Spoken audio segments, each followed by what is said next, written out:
کلا انہا تذکرہ، یہ لفظ بہت اہم ہے، تذکرہ، ذکرہ، تذکیر، فذکر بالقرآن، کیا معنی ہے اس کے؟ یاد دہانی صحیح ترین ترجمہ ہے، یاد دہانی۔ ایک ہے کسی کو کچھ سکھانا، نئی بات سکھانا، ایک ہے یاد دہانی، اسے ایک چیز معلوم تھی کوئی بھول گیا، یاد کرانا۔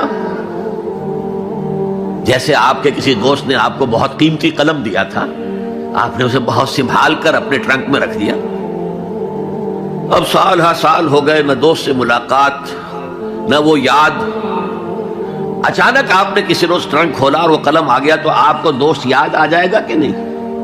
السلام علیکم ناظرین، ڈاکٹر اسرار احمد کے مزید بیان سننے کے لیے ہمارے یوٹیوب چینل کو سبسکرائب کریں، لائک کریں، بیل آئکن پریس کریں۔ شکریہ۔ اسی لیے قرآن آفاق و انفس کے لیے آیات کہتا ہے، ہم اپنی آیات دکھائیں گے تمہیں، نشانی جس کو دیکھ کر تم ہمیں پہچانو گے۔ اور تذکرہ کا مطلب کیا ہے؟ پوٹینشلی ایمان ہر انسان کے دل میں موجود ہے، یہ جو روح جو ہمارے قلب کی مسکن نکین ہے، اس میں اللہ کی معرفت بھی ہے، اللہ کی محبت بھی ہے۔ البتہ ذہول کے پردے پڑ گئے ہیں، بھول اور نسیان طاری ہو گیا ہے، ہم دنیا ہی کے اندر گم ہو کر رہ گئے ہیں، ہماری ساری دلچسپیاں دنیا سے ہیں، لہٰذا ہماری توجہ ہی نہیں ہے۔ ورنہ ہر انسان کے دل میں یہ جو یہاں ہندوستان میں کہتے ہیں آتما اور پرماتما، آتما اور پرماتما کا تو تعلق بہت گہرا ہے، ابتدا میں بنا دی گئی تھی ارواح، جب ہم سب کے سب تمام انسان آدم سے لے کر اور تا قیامت جو انسان آئے گا دنیا میں، ان سب کی ارواح پیدا کر دی گئی، اور پوچھا گیا الستو بربکم قالوا بلا، یاد ہے؟ لہذا یہ تذکرہ ہے، یہ یاد دہانی ہے، تمہارے اندر موجود ہے، اللہ کی معرفت بھی موجود ہے، اللہ کی محبت بھی موجود ہے، لیکن کلا بل ران علی قلوبہم ما کانوا یعملون، ان کے دلوں پر زنگ آ گیا ہے اب ان کے اعمال کی وجہ سے، شیشہ جو ہے وہ زنگ آلود ہو گیا۔ حضور نے فرمایا ان هذه القلوب لتصدع كما يصدع الحديد اذا اصابه الماء، ان دلوں پر بھی زنگ آ جاتا ہے جیسے کہ لوہے کے اوپر پانی پڑتا رہے تو اس کو زنگ آ جاتا ہے۔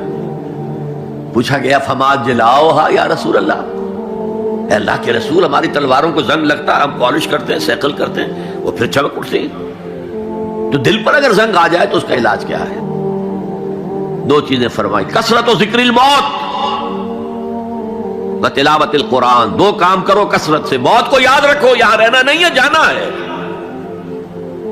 یہ ہمارا گھر نہیں ہے، یہ ہماری منزل نہیں ہے، ہمارا اصل گھر جو حضور نے فرمایا انما الدنیا خلقت لکم وانتم خلقتم للآخرہ، یہ دنیا تمہارے لیے بنائی گئی، تم آخرت کے لیے بنائے گئے ہو۔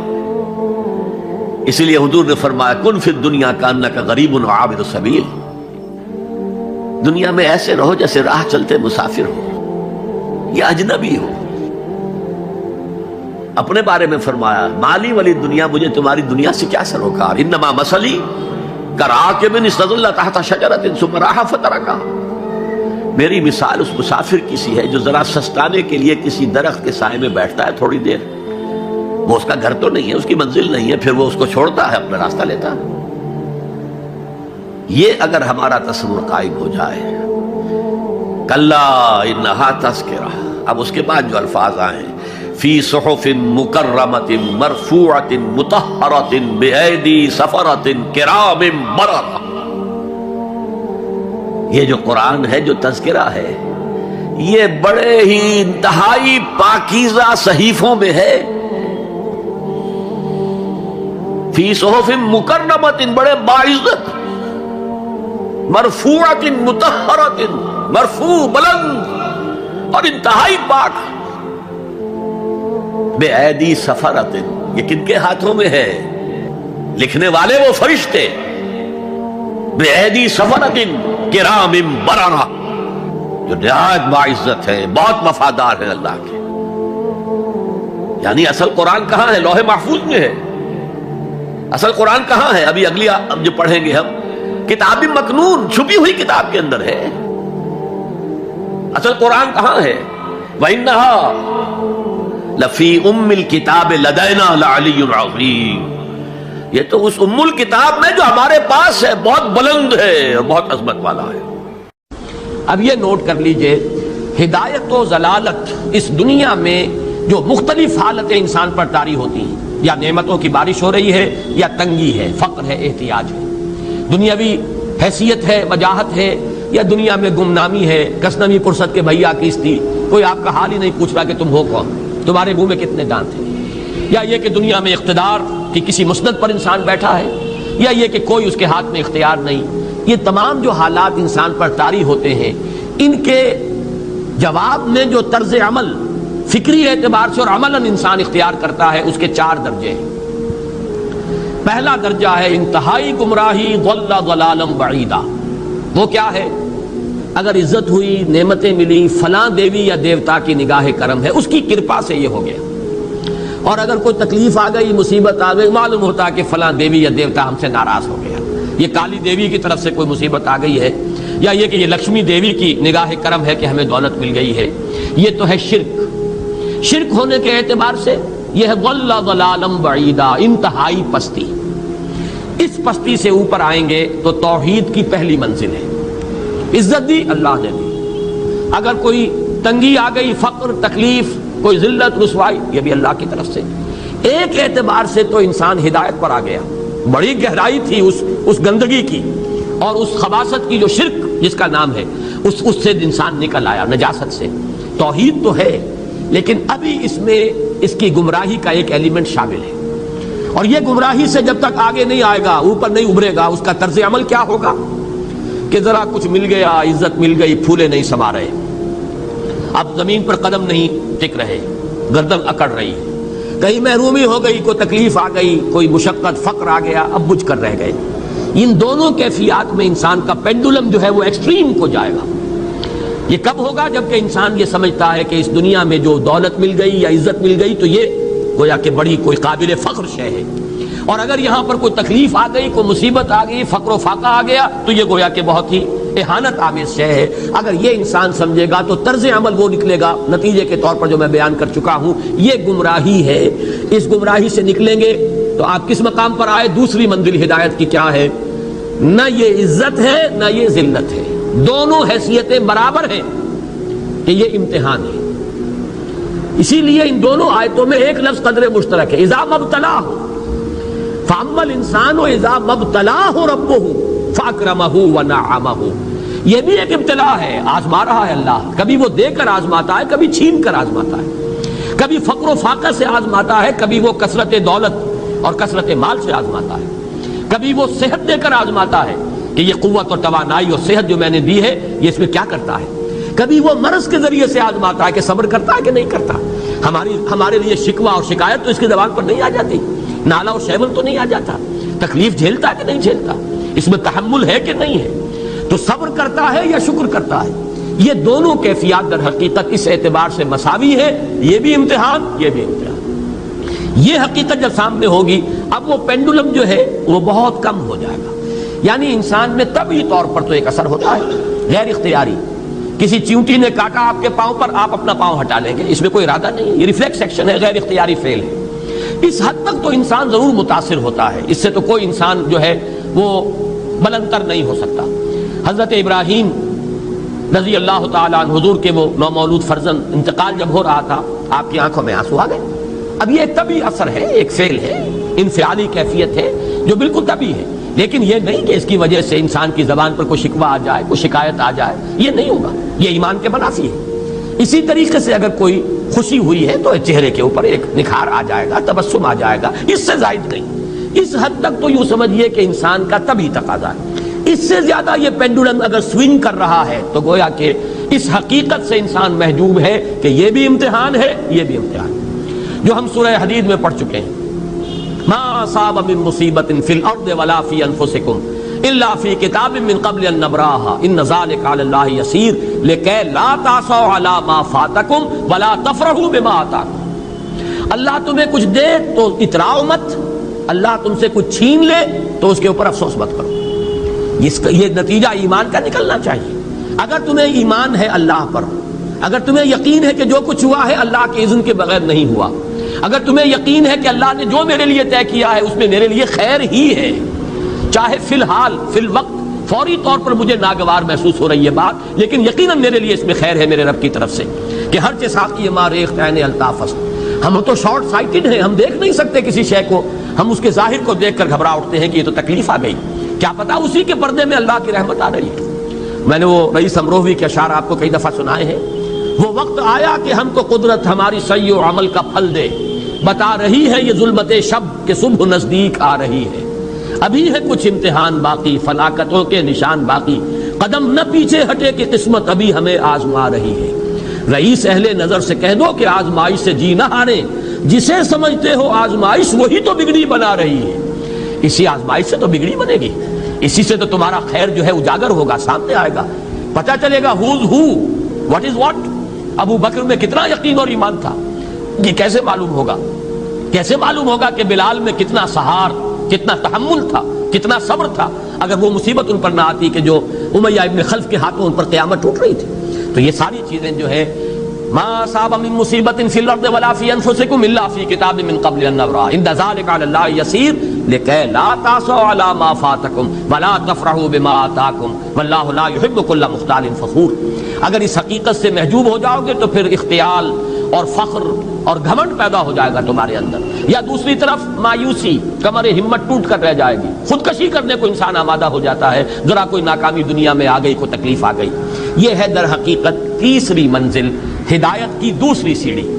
پہلا کیا تھا؟ نہاد ضل ضلالا بعیدا، کوئی خیر مل گیا تو کسی دیوی کی نگاہ کرم، کوئی تکلیف آ گئی تو کسی دیوتا کی ناراضگی، یہ تو ہے ضل ضلالا بعیدا۔ اس سے اوپر آئے، یہ پہلی سیڑھی ہدایت کی ہے۔ عزت ہے تو اللہ کی طرف سے، اور اگر کوئی ذلت ہے، تنگی ہے تو اللہ کی طرف سے، یہ ہدایت کا آغاز ہو گیا، یہ توحید کی بنیادی منزل ہے۔ اس سے اگلی منزل، یہاں کی ذلت ذلت نہیں، یہاں کی عزت عزت نہیں۔ ذالک یوم التغابن، ہار اور جیت کے فیصلے کا دن تو قیامت کا دن ہے، وہاں معلوم ہوگا جس کو اس روز عزت ملی وہ عزت والا ہے، جو اس روز ذلیل ہو گیا وہ ذلت والا ہے۔ یہ تو امتحان ہے، دار الامتحان ہے، خلق الموت والحیات لیبلوکم ایکم احسن عملا، یہ تو دار الامتحان ہے، امتحان ہونے کے ناطے دونوں برابر ہیں۔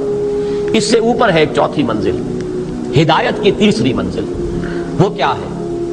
عام طور پر انسان یہ سمجھتا ہے کہ یہ جو آزمائش ہے تنگی کی اور فقر و فاقہ کی، یہ سخت تر آزمائش ہے، اور نعمتوں کی بارش ہو تو یہ آسان آزمائش ہے۔ یہ بھی ابھی گمراہی کا ایک پرت جو ہے اس کی باقی ہے۔ ابھی ہدایت کا جو کامل جو ہوگا انکشاف، وہ کب ہوگا؟ جب انسان اس حقیقت کو جان لے کہ جہاں وسعت ہو، جہاں کثرت ہو، وہ زیادہ بڑا امتحان ہے، سخت امتحان ہے، بجائے اس کے کہ اگر قلت ہے، کمی ہے، یہ کم تر امتحان ہے، یہ کم بھاری امتحان ہے۔ کیوں؟ کہ اگر آپ کے پاس کثرت ہے، آپ کے اندر غفلت پیدا ہو جائے گی، کثرت کا لازمی نتیجہ غفلت ہے۔ نہ کوئی غم کرو، نہ خوف، خوشیاں مناؤ جنت کی جس کا تم سے وعدہ کیا گیا تھا۔ اللہ کی ربوبیت پر اطمینان جب انسان کو ہو جاتا، میرا رب اللہ ہے، ربی اللہ، انسان کے لیے نہ کوئی کھٹکا، نہ کوئی خطرہ، نہ کوئی خوف، نہ کوئی حزن۔ جو کچھ ہو رہا ہے کس کے اذن سے ہو رہا ہے؟ اللہ کے اذن سے۔ اللہ کے اذن کے بغیر پتہ تک نہیں ہلتا۔ یہ کوئی اندھا بہرا مادہ نہیں ہے جس سے مجھے کوئی خوف ہو۔ اندھا بھینسا چلا رہا ہو اس سے تو ڈرنے کا ہر انسان کو ڈرنا چاہیے، نہ معلوم کس کو ٹکر مار دے، لیکن نہیں، اس کائنات کو چلانے والا ایک سمیع و بصیر خدا ہے۔ وہ جو میرا دوست ہے، میرا ولی ہے، اللہ ولی الذین آمنوا یخرجہم من الظلمات الی النور، اللہ اہل ایمان کا ولی ہے، ساتھی ہے، پشت پناہ ہے، مددگار ہے، حمایتی ہے۔ بتائیے جسے یقین ہو جائے کہ اللہ میرا مددگار، اللہ میرا محافظ، اللہ میرا پشت پناہ، اللہ میرا حمایتی، اس کے لیے کوئی خوف ہوگا؟ اس سے کوئی ڈر ہوگا؟ میں مثال دیا کرتا ہوں ایک بہت سادہ، پنجاب کے دیہات کی۔ تو بڑا چودھری ہے اور کوئی غریب کسان ہے، اس غریب کسان کی کہ جانوروں کو ہر وقت اندیشہ ہوگا چوری کا، کوئی میری بھینس کھول کر نہ لے جائے، کوئی میرا بیل کھول کر نہ لے جائے۔ لیکن جس کے بارے میں یہ سب کو معلوم ہو کہ وہ جو بڑا چودھری ہے وہ اس کا دوست ہے، اس کی بچیا کو کوئی خوف ہوگا؟ اس کی بھینس پر کوئی ہاتھ ڈالے گا؟ اسے کوئی اندیشہ ہوگا؟ نہیں۔ کیوں؟ کہ وہ بڑا چودھری، بڑا اس کا یہاں کا سردار، جاگیردار، سب کو معلوم ہے وہ میرا دوست ہے، کوئی میرے خلاف اقدام نہیں کر سکتا۔ اس دنیا میں یہ چھوٹی سی بات اگر آپ کے دلی اطمینان اور سکون کا باعث بن سکتی ہے تو ذرا تصور کیجئے۔ میں لفظ تصور استعمال کروں گا صرف اس لیے کہ اس کا ہم جس کو کہتے ہیں ادراک اور شعور کر نہیں سکتے، اگر کے ساتھ کر سکتے۔ اگر یقین ہو کہ اللہ میرا مددگار اور یقین ہو کہ اللہ ہر آن میرے ساتھ ہے، پھر کوئی خوف؟ کس کا خوف؟ کوئی شے اللہ سے بالا تر ہے؟ کوئی قوت اس سے زیادہ طاقتور ہے؟ کوئی اس کے ارادے کو بدلنے والا ہے؟ کوئی اس کی مشیت کے آڑے آنے والا ہے؟ یہی بات ہے جو حضور نے فرمائی۔ یہ ایمان کا حاصل ہے لب لباب، کہ دیکھو اچھی طرح اس بات کو ذہن نشین کر لو، اگر تمام انسان مل کر تمہیں کوئی نقصان پہنچانا چاہے نہیں پہنچا سکتے مگر جو کچھ اللہ نے لکھ دیا ہو، اور تمام انسان مل کر تمہیں کوئی نفع پہنچانا چاہے نہیں پہنچا سکتے مگر وہ شے جو اللہ نے طے کر دی۔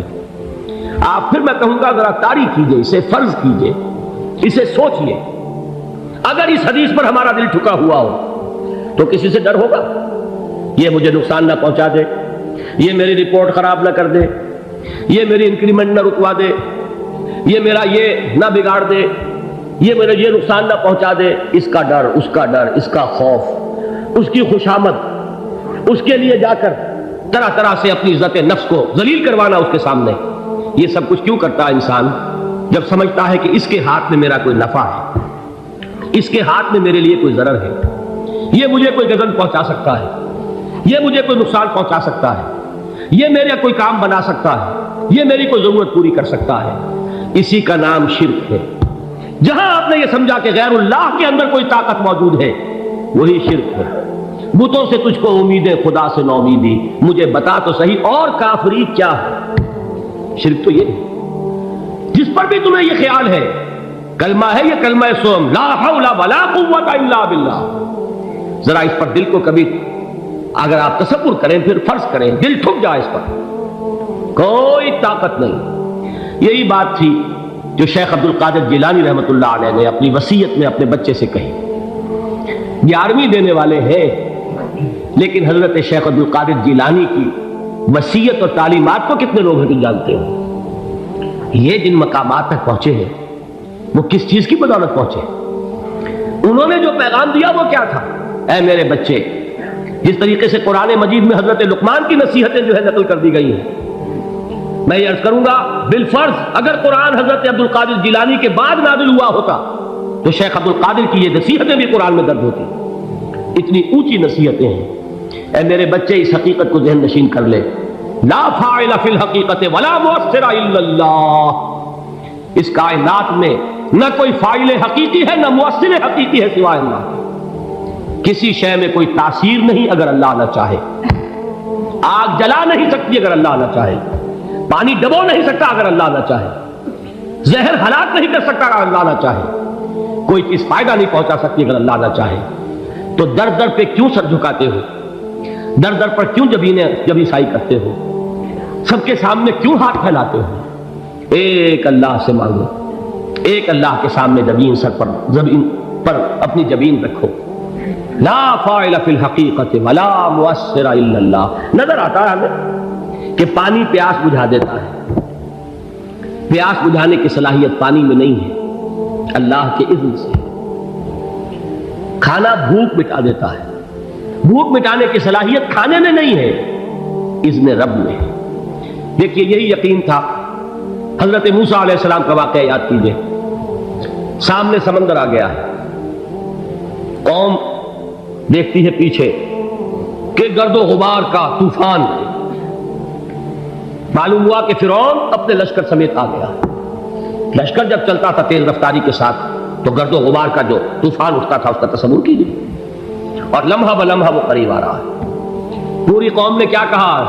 اے موسیٰ انا لمدرکون، اے موسیٰ ہم تو پکڑے گئے۔ قرآن مجید میں تو یہاں وہ باتیں نہیں لکھی ہیں، لیکن تورات میں یہ درج ہے کہ بنی اسرائیل جھگڑنے لگے، دست و گریبان ہو گئے موسیٰ کے ساتھ۔ موسیٰ نے یہاں مروایا لا کر، اس سے تو ہم ہی بہتر تھے، وہاں کھانے کو ملتا تھا، زندگی تو تھی، بیگار ہم کر رہے تھے، موت تو نہیں تھی۔ اب جو کچھ ہوگا اس کا تصور کرو، جس طریقے سے ہمارے ٹکڑے اڑائے جائیں گے۔ تو لڑ رہے ہیں حضرت موسیٰ علیہ السلام سے، یہ تورات کی تفصیل ہے۔ قرآن میں صرف اتنا آیا ہے، پریشان ہو کر انہوں نے کہا انا لمدرکون، موسیٰ ہم کو پکڑے گئے۔ اس وقت موسیٰ کا جواب کیا ہے؟ کلا ان معی ربی سیہدین، نہیں، میرے ساتھ میرا رب ہے، وہ راستہ دے گا۔ بتائیے کہاں راستہ نظر آ رہا ہے؟ یہ ہے ایمان بالغیب۔ راستہ نظر نہ آئے تب اللہ پر یقین ایمان ہے، جیب میں پیسے ہوں اور تب دل کو اطمینان ہے، تو ایمان کس پر ہوا؟ پیسے پر، اللہ پر نہیں۔ جب وسائل و ذرائع نہ ہو اور پھر یقین ہو کہ اللہ مسبب الاسباب ہے، وہ اسباب کا پابند نہیں ہے، وہ اسباب کا محتاج نہیں ہے، اسباب اس کے محتاج ہے۔ اگر یہ یقین ہے تو اللہ پر ایمان ہے، یہ نہیں ہے تو تمہارا ایمان اسباب پر ہے، وسائل پر ہے، ذرائع پر ہے، مادیات پر ہے، اللہ پر نہیں۔ اس وقت کہاں راستہ تھا؟ کوئی راستہ تھا؟ سمندر ہے اور ادھر سے لشکر آ گیا ہے۔ کلا ان معی ربی سیہدین۔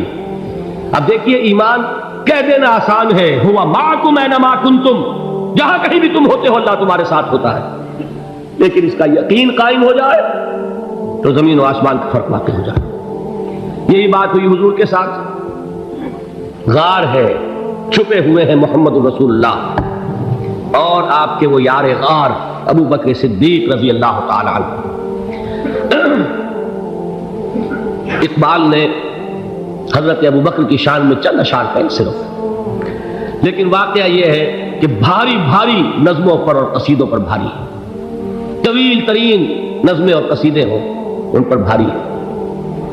ہمتیں ابو بکر کی ہمت جو ہے، کشت ملت را جو ابر، جیسے بارش سے کھیتی اپجتی ہے، ابو بکر کی ہمت اور عزیمت اس امت کو اسی طرح سینچنے والی ہے۔ ثانیے اسلام و غار و بدر و قبر، وہ دوسرے تھے اسلام میں، دوسرے پہلے کون تھے؟ انا اول المومنین، حضور فرماتے ہیں سب سے پہلا ایمان لانے والا میں، دوسرے ابو بکر۔ ویسے ہمارے ہاں یہ چلتا ہے اختلاف، حضرت علی پہلے ہیں کہ حضرت ابو بکر پہلے ہیں، لیکن اس میں بڑی خوبصورت تطبیق قائم کی ہے علماء نے اور بہت صحیح ہے۔ چار کے بارے میں فیصلہ ہی مت کرو کہ کون پہلے، ان کی ایک عجیب تقسیم کر دی ہے۔ آزاد مردوں میں، بالغ مردوں میں سب سے پہلے ابو بکر، بچوں میں سب سے پہلے علی، خواتین میں سب سے پہلے خدیجہ، اور غلاموں میں سب سے پہلے زید بن حارثہ۔ بڑی پیاری تقسیم ہے، یہ چاروں ہی پہلے ہیں، ہر ایک کے لیے اولیت ہے۔ اور واقعہ یہ ہے کہ اگر زمانی اعتبار سے تعین ہوگا تو پہلے خدیجۃ الکبریٰ آئیں گی رضی اللہ تعالی عنہ، کسی اور سے بات کرنے کی نوبت بعد میں آ سکتی ہے، پہلے تو اہلیہ محترمہ سے بات ہوئی، آتے ہی پہلی وحی ہوئی ہے، ابھی تبلیغ کا حکم نہیں تھا۔ کس کو بتایا واقعہ؟ ابھی اپنی نبوت کی تبلیغ کا تو حکم ہی نہیں آیا، واقعہ کس کا ہے؟ وہ خدیجہ کا ہے۔ جب کہا ہے کہ خشیت علی نفسی، مجھے اپنی جان کا اندیشہ ہے، تو کیا جواب دیا خدیجہ نے رضی اللہ تعالی عنہا؟ وہ صدیقۃ الکبریٰ ہے، صدیقات جو ہے خواتین ان میں چوٹی پر خدیجۃ الکبریٰ ہے رضی اللہ تعالی عنہ، اور صدیق جو مرد ہیں ان میں صدیق اکبر ہے ابو بکر صدیق رضی اللہ تعالی عنہ، لیکن صدیقات میں چوٹی پر۔ جب حضور نے فرمایا خشیت علی نفسی، کیا فرمایا، کیا عرض کیا، کیسے تسلی دی؟ نہیں نہیں، اللہ آپ کو ضائع نہیں کرے گا، آپ غریبوں کے ہمدرد ہیں، آپ مساکین کے تکالیف رفع کرنے والے ہیں، آپ بیواؤں کی سرپرستی کرتے ہیں، آپ مسافروں کی خدمت کرتے ہیں، اللہ آپ کو ضائع نہیں کرے گا۔ یہ یقین ہے اس خاتون کے اندر۔ خیر وہ ایک علیحدہ بات ہو جائے گی۔ میرے دل پر حضرت خدیجہ رضی اللہ تعالیٰ عنہ کی شخصیت کا بڑا گہرا نقش ہے، جو وہ کوئی اور ہی وقت اور موقع ہوا تو بیان ہوگا۔ بہرحال اقبال نے ایک مصرے میں جو چار اولیتیں جمع کر دی ہیں، ہمتیں کشت امت را چو ابر، ثانی اسلام و غار و بدر و قبر، اسلام میں حضور کے بعد پہلے کون؟ ابو بکر۔ غار میں حضور کے ساتھ کون؟ ابو بکر۔ بدر کی رات اللہ کا رسول سر سجود، وہ جھاڑ، وہ گھاس پھوس کی جو جھوپڑی بنائی گئی تھی، اور وہاں تلوار ننگی لے کر پہرا دینے والا کون؟ ابو بکر۔ اور اس حجرہ عائشہ میں محمد کے بعد سب سے پہلے دفن ہونے والا کون؟ ابو بکر رضی اللہ تعالی عنہ صلی اللہ علیہ وسلم۔ وہ جو معاملہ میں سنا رہا تھا غار ثور کا، حضرت ابو بکر بھی حضور کے خیال سے لرز گئے ہیں۔ آپ کو یاد ہوگا کہ جا کر پہلے تمام جتنے سوراخ تھے انہیں بند کیا ہے۔ ایک سوراخ رہ گیا تھا جس کو بند کرنے کے لیے کوئی کپڑا نہیں تھا، وہاں اپنی ایڑی رکھی ہے، تب کہا ہے حضور سے تشریف لائیے، اور اپنے زانو پر حضور کو لٹایا ہے، اور وہاں کسی موذی جانور نے کاٹا ہے، حضور کی آنکھ لگ گئی تھی، اس وقت اس بل کے اندر جو بھی بچھو ہے کیا ہے واللہ عالم، اس نے کاٹا ہے، اس کی تکلیف کی وجہ سے ابو بکر کی آنکھوں سے آنسو ٹپک گئے، حضور کے چہرے مبارک پر پڑے ہیں، تو حضور جاگے ہیں، معاملہ کیا ہے؟ ایڑی نہیں ہٹائی وہاں سے، مبادا وہ جانور وہاں سے نکل کر محمد الرسول اللہ کو کوئی گردن پہنچا دے، ابو بکر کی ایڑی ہے، جس طرح چاہے کھا لے، ختم کر دے، جان نکل جائے تب کوئی آنچ آئے محمد پر تو آئے، لیکن جیتے جی نہیں۔ وہ ہے ابو بکر۔ حضور کے خیال سے اس وقت حضور نے پھر اپنا لعاب دہن لگایا ہے، اور اس سے پھر آپ کی تکلیف ختم ہوئی۔ جیسے خیبر میں حضرت علی کی آنکھ دکھ رہی تھی، اس کو جو شفا حاصل ہوئی ہے وہ بھی حضور کے لعاب دہن سے ہوئی۔ تو بہرحال اس وقت انہوں نے کہا ہے کہ اے نبی یا رسول اللہ، اگر اس وقت ان میں سے کسی نے غیر ارادی طور پر بھی اپنے قدموں کی طرف جھانک لیا تو پکڑے جائے۔ کیا جواب تھا اللہ کے رسول کا؟ لا تحزن ان اللہ معنا، اللہ ہمارے ساتھ ہے، کیوں گھبراتے ہو ابو بکر؟ یہ ہے ایمان باللہ، میرا مالک اللہ، میرا رازق اللہ، میرا محافظ اللہ، میرا مددگار اللہ، میرا پشت پناہ اللہ، میرا دوست اللہ۔